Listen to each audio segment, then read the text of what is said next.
She said she could never be comfortable with her babies around Sage anymore and that she didn't feel safe. I laughed because Amanda herself once hit Becca for biting her. She ended up taking the girls to her mom's and I told my kids to come back. Amanda has been texting me that she'll be back tomorrow and the kids needed to be gone. I was ignoring her but finally said this was their home and if she was comfortable, she could pack up and leave. My parents came over and basically told me I wasn't wrong but shouldn't have said she should leave. I know there are some things you can take back, but at this point, I almost mean it. I would hate to deal with another divorce, but Amanda has been so terrible to my older kids the past few weeks that I honestly feel like she's become a different person. Sage has gone from apologetic to devastated about this. She offered to go back to her mom's, as long as Liam didn't have to. I told her that would never be necessary. She did not mean to hit her sister, and Becca was incredibly upset about biting her. Update: all 4 of my kids are okay and with me. Amanda is still at her parents' house. My older 2 kids have told me some disturbing things that they've been feeling since moving in full time. It took me a while to get it out of them. They said they've been uneasy and have felt like if they put a single toe out of line, they'd be forced to go back to their moms or be homeless. They've been trying to be perfect and friendly, but they're getting worn down. They say they don't know what changed in Amanda because she used to love them and be kind to them. I didn't have a good answer but I told them it wasn't their fault. My son said he's worried that she'll tell the younger ones lies about them or something else, and they were uncomfortable being around the kids even though they love them. My daughter again offered to move back to her mom's if Liam could stay, which broke my heart. Liam said they would live with my parents if they'd have them, which hurt even more. I told them they weren't going anywhere. They said they knew how upset I was after the divorce and didn't want that, but I told them repeatedly my marriage wasn't their problem to worry about. Meanwhile,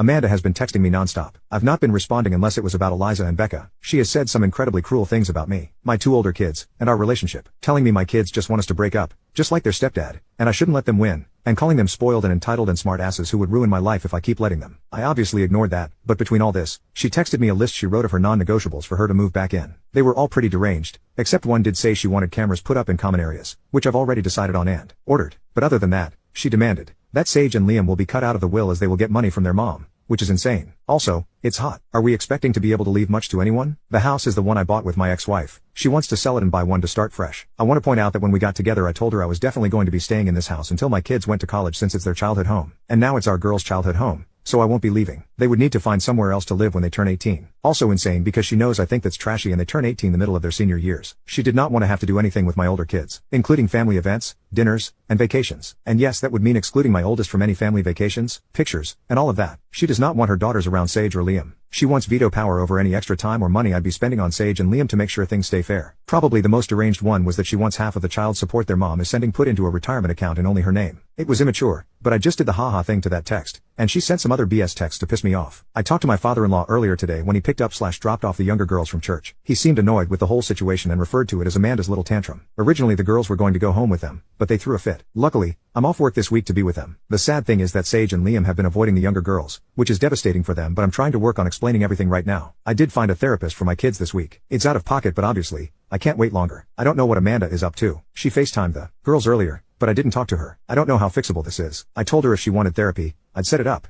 and she was emphatic that it was not necessary. I told her that was my non-negotiable. Lol. So not a great update, but it's nice to get feedback. I might not update much if things go the way I think they're going, but I have to do what I have to do.